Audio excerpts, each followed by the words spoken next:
Hi friends. അപ്പോൾ CMA final SCMൽ എന്തൊക്കെ chapters skip ചെയ്യാമെന്ന് പറയുന്ന വീഡിയോ ആണിട്ടത്. അപ്പോൾ ഫസ്റ്റ് തന്നെ ഞാനൊരു ഡിസ്ക്ലെയിമർ പറയട്ടെ. ഇത് എന്താ കാര്യം എന്ന് പറയട്ടെ. നമ്മളുടെ റെക്കോർഡഡ് ക്ലാസ്സസിലും അതേപോലെ നമ്മളുടെ റെഗുലർ ക്ലാസ്സിലെല്ലാം ഞാൻ 100% ടോപ്പിക്സും കവർ ചെയ്യാറുണ്ട്. പക്ഷേ ഇപ്പോൾ ഈ എക്സാം എടുത്തപ്പോൾ കുറച്ച് കുട്ടികൾ മിക്ക ദിവസവും എനിക്ക് കോൾ വരുന്നുണ്ട്. ഇനി പഠിച്ച് തീരാൻ സമയമില്ല. അപ്പോൾ ഇവരിപ്പോഴാണ് ക്ലാസ് പർച്ചേസ് ചെയ്ത് കണ്ടു തുടങ്ങിയത്. നമ്മുടെ റെക്കോർഡ് ക്ലാസ്സൊക്കെ ഇപ്പോൾ ഒരുപാട് പേര് വാങ്ങിച്ചിട്ട് കണ്ടു തുടങ്ങുന്നത് ഇപ്പോഴാണ്.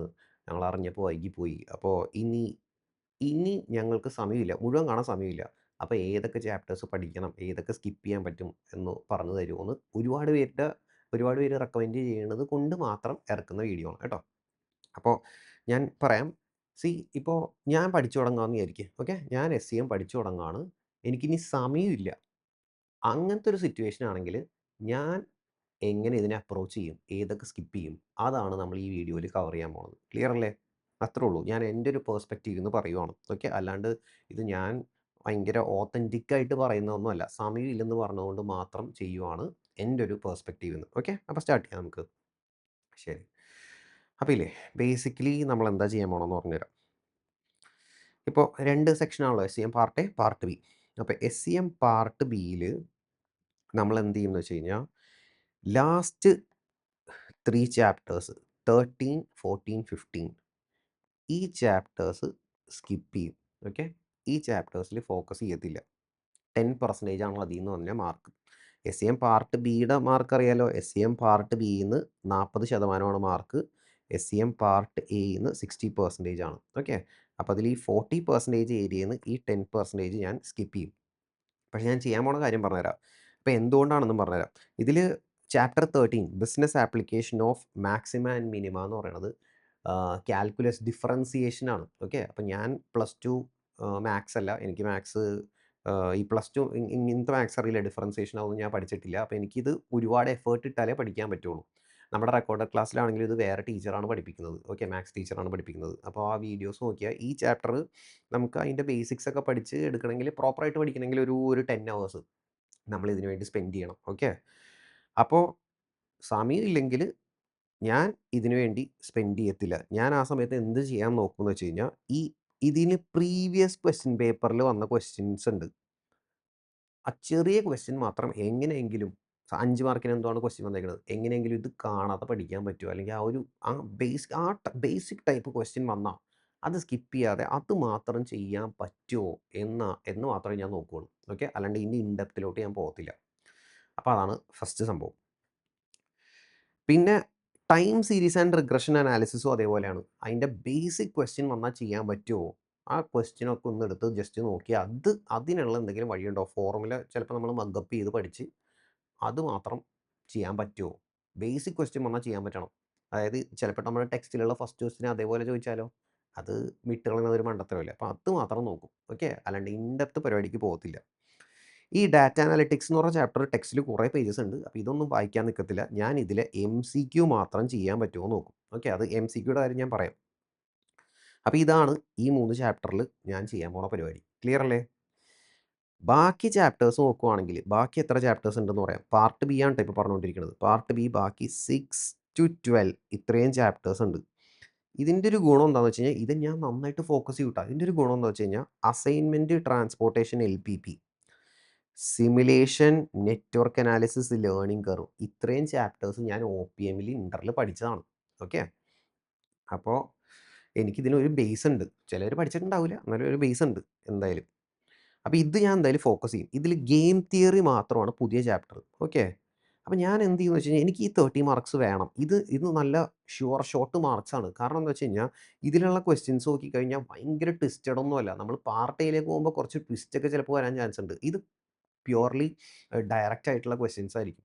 അപ്പോൾ ഇത് ഞാൻ സ്കിപ്പ് ചെയ്യില്ല. ഇതെനിക്ക് വേണം. എനിക്ക് ഈ 30 മാർക്സ് വേണം. അതാണ് എൻ്റെ ഫോക്കസ്. ക്ലിയർ അല്ലേ? അപ്പോൾ നമ്മുടെ ഗെയിം തിയറി മാത്രമാണ് പുതിയൊരു ചാപ്റ്റർ. പക്ഷേ ഗെയിം തിയറിയൊക്കെ നമ്മളുടെ റെക്കോർഡ് ക്ലാസ്സസിലൊക്കെ നന്നായിട്ട് ലോജിക്കൊക്കെ മനസ്സിലാവുന്ന രീതിയിൽ വീഡിയോസ് ഇട്ടിട്ടുണ്ട്. എല്ലാം ചെറിയ ചെറിയ വീഡിയോസാണ്. അല്ലാണ്ട് ഒറ്റ സെഷൻ 2, 3 മണിക്കൂറിൻ്റെ സെഷനൊന്നുമല്ല. അപ്പോൾ ഇതൊക്കെ ഞാൻ എന്തായാലും പഠിക്കും. ഗെയിം തിയറിയൊക്കെ എന്തായാലും പഠിക്കും. ബിക്കോസ് ഇതിന്ന് ക്വസ്റ്റ്യൻസ് വരുന്നുണ്ട്. പുതിയ ടോപ്പിക്കാണ്.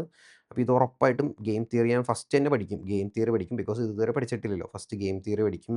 പിന്നെ നമ്മൾ ലേണിംഗ് കർവ് പഠിക്കും. ലേണിംഗ് കർവ് നിങ്ങൾ OPMൽ പഠിച്ചെങ്കിലും ഫൈനലിൽ വരുമ്പോൾ ഇത്തിരി ലെവൽ മാറ്റമുണ്ട്. ലേണിംഗ് കർവിൽ നിന്ന് ഇത്തിരി അഡ്വാൻസ്ഡ് ക്വസ്റ്റ്യൻസ് വരുന്നുണ്ട്. ഓക്കെ. അപ്പോൾ അതൊക്കെ നമ്മൾ റെക്കോർഡഡ് ക്ലാസ്സസിലൊക്കെ കവർ ചെയ്യുന്നുണ്ട്. അപ്പോൾ ഇത് ഞാൻ സൂപ്പറായിട്ട് പഠിക്കും. ഗെയിം തിയറി, ലേണിംഗ് കർവ് പഠിക്കും.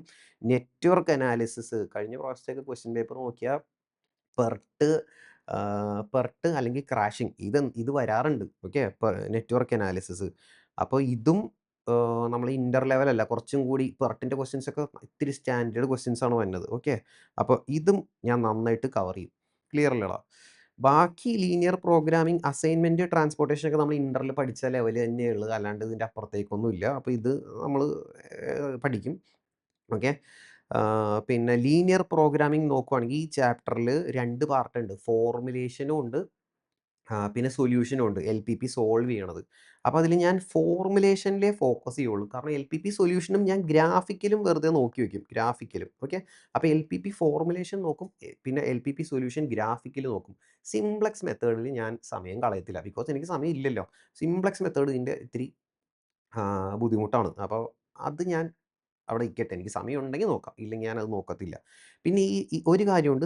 ഈ സിംപ്ലക്സ് മെത്തേഡിൻ്റെ കൂടി ഡുവാലിറ്റി എന്ന് പറഞ്ഞൊരു പാർട്ടുണ്ട്. ഡുവാലിറ്റി. അത് ആക്ച്വലി വലിയ പാടൊന്നുമില്ല ക്രാക്ക് ചെയ്യാൻ. നമ്മുടെ വെബ്സൈറ്റിലാണെങ്കിലും teacherbro.com കേട്ടോ വെബ്സൈറ്റിലാണെങ്കിലും ഡുവാലിറ്റി മാത്രം ഞാൻ ഫ്രീ ആയിട്ട് ഇട്ടിട്ടുണ്ട് വീഡിയോസ്. ഓക്കെ. അത് നിങ്ങൾ കണ്ടു നോക്കിയാൽ ഡുവാലിറ്റി, കാരണം അത് പറഞ്ഞ് മനസ്സിലാക്കാൻ ഒരു ഇത്തിരി സമയം എടുക്കുമെങ്കിലും ചെറിയ ചെറിയ വീഡിയോസാണ്. അത് കണ്ടു നോക്ക്. ഇതിൻ്റെ ആൻസേഴ്സ് ചെയ്യാൻ ഭയങ്കര ഈസിയാണേ. ആ ലോജിക്ക് മനസ്സിലായാൽ വെറുതെ നമുക്ക് സിമ്പിളായിട്ട് അങ്ങ് ചെയ്യാം. അപ്പോൾ ഞാൻ ഡ്യുവാലിറ്റി എന്തായാലും സ്കിപ്പ് ചെയ്യത്തില്ല. നമ്മുടെ വെബ്സൈറ്റിലും ഫ്രീ ആയിട്ട് ക്ലാസ് ഇട്ടിട്ടുണ്ട്. അപ്പോൾ നിങ്ങളത് എടുത്ത് കണ്ടു നോക്ക് വേണമെങ്കിൽ. അപ്പോൾ ഡ്യുവാലിറ്റി ഞാൻ LPPയുടെ സിംപ്ലക്സ് സ്കിപ്പ് ചെയ്യുമെങ്കിലും ഡ്യുവാലിറ്റി ഞാൻ പഠിക്കും കേട്ടോ. അപ്പോൾ ഇങ്ങനെയാണ് പാർട്ട് ബി ഞാൻ ചെയ്യാൻ പോകുന്നത്. അതേപോലെ സിമുലേഷനൊക്കെ നമ്മൾ ഇന്ററിൽ പഠിച്ച ലെവൽ തന്നെയാണ്. അതിലെ ക്വസ്റ്റ്യൻസ് ഒക്കെ തന്നെയാണ്. ഞാൻ സ്കാനറിലെ ക്വസ്റ്റ്യൻസ് ഒക്കെ ഒന്ന് ചെയ്ത് നോക്കും. അപ്പോൾ ഇതാണ് എൻ്റെ പാർട്ട് ബിയുടെ പ്രിപ്പറേഷൻ. പിന്നെ പാർട്ട് എയിലേക്ക് വരുമ്പോൾ പാർട്ട് എ 60% മാർക്സ് അല്ലേ? ഓക്കെ. ഈ 60% മാർക്സിൽ ഈ 10% ഫസ്റ്റ് 2 ചാപ്റ്റർ തിയറിയാണ്. ഇത് ഞാൻ സ്കിപ്പ് ചെയ്യും. അപ്പോൾ ഞാൻ ഇത് സ്കിപ്പ് ചെയ്യും എന്ന് പറഞ്ഞാൽ ഞാൻ എന്താ ചെയ്യണമെന്ന് വെച്ച് കഴിഞ്ഞാൽ, ഞാൻ ചാപ്റ്റർ വായിച്ചിരിക്കാനൊന്നും എനിക്ക് സമയമില്ല. ഞാൻ എന്ത് ചെയ്യുമെന്ന് വെച്ച് കഴിഞ്ഞാൽ, ഈ ചാപ്റ്ററിൽ നിന്നൊക്കെ MCQ വന്നാൽ എനിക്ക് എഴുതണം. അപ്പോൾ ഞാൻ എന്ത് ചെയ്യും, നമ്മുടെ ഇൻസ്റ്റിറ്റ്യൂട്ടിൻ്റെ ICMAയുടെ MCQ ക്വസ്റ്റ്യൻ ബാങ്ക് ഇല്ലേ, ആ ക്വസ്റ്റ്യൻ ബാങ്ക് ഞാൻ ആൻസർ ചെയ്ത് നോക്കും. അതായത് MCQ ക്വസ്റ്റ്യൻ ഏത് തിയറി വന്നാലും എഴുതണം. അപ്പോൾ അതിൽ ഒരു 120 160 ക്വസ്റ്റ്യൻസ് ഉണ്ട്. അതിൽ പ്രോബ്ലംസ് അവിടെ നിൽക്കട്ടെ. പ്രോബ്ലംസിന് നമുക്ക് കോൺസെപ്റ്റ് ഒക്കെ അറിയണം. തിയറി ക്വസ്റ്റ്യൻസ് ഞാൻ അതിൽ നിന്ന് അങ്ങ് പഠിക്കും. ഓക്കെ. ടെക്സ്റ്റിൻ്റെ ബാക്കിലുള്ള തിയറി MCQ ക്വസ്റ്റ്യൻസും പഠിക്കും. അതായത് MCQ വന്നാൽ എനിക്ക് എന്തായാലും ആൻസർ ചെയ്യണം. അപ്പോൾ അതാണ് ഞാൻ ഈ 2 ചാപ്റ്ററിന് വേണ്ടി ഡെഡിക്കേറ്റ് ചെയ്യണത്. അല്ലാണ്ട് വേറെ ടെക്സ്റ്റ് വായിക്കാൻ എനിക്കിപ്പോൾ സമയമില്ല അല്ലേ? ഓക്കെ. പിന്നെ അപ്പോൾ നമ്മൾ പാർട്ട് എയിൽ ഫോക്കസ് ചെയ്യാൻ പോണത് ഈ 3 ചാപ്റ്ററിലാണ്. Decision making, activity based and just in time, evaluating performance എന്ന് വെച്ചാൽ സ്റ്റാൻഡേർഡ് കോസ്റ്റിംഗ്. ഓക്കെ. ഈ 3 ചാപ്റ്ററിലാണ് നമ്മൾ ഫോക്കസ് ചെയ്യാൻ പോകുന്നത്. ക്ലിയർ അല്ലേ? ഇത് എത്ര മാർക്സാണെന്ന് നോക്കിയാൽ 25, 15, 40, 50. 50 അല്ലേടാ? 50. അപ്പോൾ ഇവിടുത്തെ 50% പാർട്ട് ബിയിലെ 30%, അതായത് 80%ലാണ് എൻ്റെ ഫോക്കസ്. ഓക്കെ. അപ്പോൾ ഇതിൽ പാർട്ട് എ ചെയ്യുമ്പോൾ നമ്മൾ എന്ത് ചെയ്യുമെന്ന് വെച്ച് കഴിഞ്ഞാൽ, സ്റ്റാൻഡേർഡ് കോസ്റ്റിംഗ് ഞാൻ പക്കയായിട്ട് പഠിക്കും. സ്റ്റാൻഡേർഡ് കോസ്റ്റിംഗ് പഠിക്കും കേട്ടോ. നന്നായിട്ട് അത് അതിൻ്റെ വീഡിയോസൊക്കെ കണ്ടു കഴിഞ്ഞാൽ അതിൻ്റെ ലോജിക്കൊക്കെ മനസ്സിലായ സ്റ്റാൻഡേർഡ് കോസ്റ്റിംഗ് സെറ്റാണ്. ഞാൻ എങ്ങനെയെങ്കിലും സെറ്റാക്കും.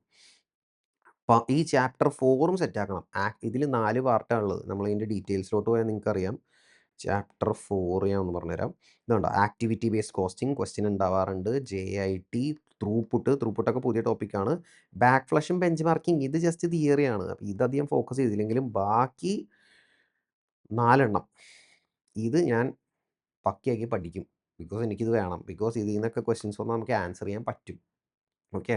പഠിച്ചു കഴിഞ്ഞാൽ ആൻസർ ചെയ്യാൻ പറ്റുന്ന ടോപ്പിക്സാണ്. അത് ഞാൻ എന്തായാലും പഠിക്കും. പിന്നെ നമ്മൾ ചാപ്റ്റർ 3 അല്ലേ, 25% മാർക്ക് എന്ന് പറയുന്നത് ചാപ്റ്റർ 3യിലാണ്. അപ്പം നമ്മൾ നോക്കുക, ചാപ്റ്റർ 3യിൽ വരുമ്പോൾ ഇല്ലടാ ഒരുപാട് എണ്ണമുണ്ട്. ഇതിൽ ഈ first part decisions involving alternative choices എന്ന് പറഞ്ഞാൽ നമ്മുടെ മാർജിനൽ കോസ്റ്റിങ്ങിൻ്റെ ക്വസ്റ്റ്യൻ. ഓക്കെ. മാർജിനൽ കോസ്റ്റിംഗ് ഇതൊഴികെ ബാക്കിയെല്ലാം ഇത്തിരി ചെറുതാണ് കേട്ടോ. ഇതിൽ ഞാൻ ട്രാൻസ്ഫർ പ്രൈസിങ് എന്തായാലും പഠിക്കും. നമ്മൾ സ്കിപ്പ് ചെയ്യുമ്പോൾ ശ്രദ്ധിക്കണം. ബാക്കിയുള്ളത് നമ്മൾ പ്രോപ്പറായിരിക്കണം. ട്രാൻസ്ഫർ പ്രൈസിംഗ് ഒക്കെ കോൺസെപ്റ്റ് മനസ്സിലാക്കി നമ്മൾ എന്താണ് അടിപൊളിയായിട്ട് ട്രാൻസ്ഫർ പ്രൈസിംഗ് പഠിക്കും. റെലവൻറ്റ് കോസ്റ്റ് അനാലിസിസ് പഠിക്കും. ഈ ബാക്കി 3.2 ആകെ 2 ക്വസ്റ്റ്യനേ ഉള്ളൂ. വലിയൊരു ഇതൊന്നുമല്ല. 2 ക്വസ്റ്റ്യൻ 2 ക്വസ്റ്റ്യനേ ഉള്ളൂ. വലിയ സംഭവമൊന്നുമില്ല. ബാക്കി ഇത് മുഴുവൻ ഞാൻ സൂപ്പറായിട്ട് പഠിക്കും. ഇതെല്ലാം ചെറിയ ചെറിയ പാർട്ടാണ്. Decision making using probability, asset life cycle, product, ഇതൊക്കെ നമുക്ക് പഠിക്കാൻ പറ്റുന്ന സാധനമാണ്. ഇത് ഞാൻ നന്നായിട്ട് ഫോക്കസ് ചെയ്യും, ശരിക്കും പഠിക്കും. ഈ മാർജിനൽ കോസ്റ്റിംഗ് ഞാൻ സമയമുള്ള പോലെ കുറച്ച് ക്വസ്റ്റ്യൻസേ ചെയ്യുള്ളൂ. കാരണം മാർജിനൽ കോസ്റ്റിങ്ങിൻ്റെ സംഭവം എന്താണെന്ന് വെച്ച് കഴിഞ്ഞാൽ പുതിയ വാസ്റ്റാണ്, ഭയങ്കര വാസ്റ്റാണ്. എന്ത് ക്വസ്റ്റ്യൻസ് വേണമെങ്കിലും വരാം. അപ്പോൾ പുതിയ ക്വസ്റ്റ്യൻസ് വന്നാൽ ചിലപ്പോൾ ആൻസർ ചെയ്യാൻ പറ്റും, എന്തോരം പഠിച്ചാലും ചിലപ്പോൾ ആൻസർ ചെയ്യാൻ പറ്റില്ല. അപ്പോൾ ഇതിൽ നമ്മൾ സമയം കളഞ്ഞിട്ട് കാര്യമില്ല. ഓക്കെ, മാർജിനൽ കോസ്റ്റിംഗ് എന്തായാലും നമ്മുടെ ബേസ് ആണല്ലോ. അപ്പോൾ മാർജിനൽ കോസ്റ്റിംഗ് അറിയാതെ ഒരു ചാപ്റ്ററും പഠിക്കാൻ പറ്റില്ല കേട്ടോ. അപ്പോൾ ബേസിക് മാർജിനൽ കോസ്റ്റിംഗ് എനിക്കറിയാം, അതുകൊണ്ടാണ് ഞാൻ പറയണത്. ഇൻ്ററിലൊക്കെ നമ്മൾ ഈ മാർജിനൽ കോസ്റ്റിംഗ് പഠിക്കണതാണ്. ഇതിലെ പ്രോബ്ലംസ് ഫുൾ സ്കിപ്പ് ചെയ്യുമെന്നല്ല ഞാൻ പറയണത്. ഇതിലെ പ്രോബ്ലംസ് ഒക്കെ ചെയ്യും, കുറച്ച് പ്രോബ്ലംസ് ഒക്കെ ചെയ്യും. പക്ഷേ ഇതിലിങ്ങനെ വൈഡായിട്ട് നമ്മൾ സ്കാനർ മുഴുവൻ ഇരുന്ന് കവർ ചെയ്തുകൊണ്ടിരുന്നിട്ട് കാര്യമില്ല. കാരണം ഇത് ഭയങ്കര വൈഡാണ്. അതിനേലും ആദ്യം മേടിക്കേണ്ടത് ഇതൊക്കെയാണ്. ഈ ബാക്കിയുള്ള ചാപ്റ്റേഴ്സ് കവർ ചെയ്തിട്ട് എന്ത് ചെയ്താൽ മതി, മാർജിനൽ കോസ്റ്റിംഗിൽ സമയം ഉണ്ടെങ്കിൽ കുറേ സമയം സ്പെൻഡ് ചെയ്താൽ മതി. ക്ലിയർ അല്ലേടാ? അപ്പം ഇതായിരിക്കും എൻ്റെ സ്ട്രാറ്റജി. ഞാൻ ഇങ്ങനെയാണ് ഫോളോ ചെയ്യാൻ പോകുന്നത്. ക്ലിയർ അല്ലേ? ഓക്കെ. അപ്പോൾ സംഭവം സെറ്റല്ലേ? എല്ലാം പറഞ്ഞു. ഇങ്ങനെ പഠിക്കുക. നിങ്ങൾ ഓൾറെഡി നന്നായിട്ട് പ്രിപ്പയർ ചെയ്തിരിക്കുന്നവരാണെങ്കിൽ ഇതേപോലെ ബാക്കിയൊന്നും സ്കിപ്പ് ചെയ്തൊന്നും കളയലേട്ടാ. മര്യാദക്ക് പഠിക്കുക. ഇത് ഞാൻ അല്ലെങ്കിൽ നിങ്ങളിങ്ങനെ വിചാരിച്ചാൽ മതി, ഞാൻ എല്ലാം പഠിച്ച് ഇനി റിവൈസ് ചെയ്യുമ്പോൾ ഞാൻ എന്ത് ഫോക്കസ് ചെയ്യണം, അതാണ് എൻ്റെ ഒരു സജഷനാണ് പറയുന്നത്. ഓക്കെ, എന്ന് വെച്ച് എന്നെ ഉത്തരവാദിയൊന്നും ആക്കരുത്. സമയം ഇല്ലാത്തവർക്ക് ഒരു ഹെൽപ്പ് എന്നുള്ള രീതിയിൽ ചെയ്യുവാണ്. ഓക്കെ, ശരി. അപ്പോൾ താങ്ക് യു.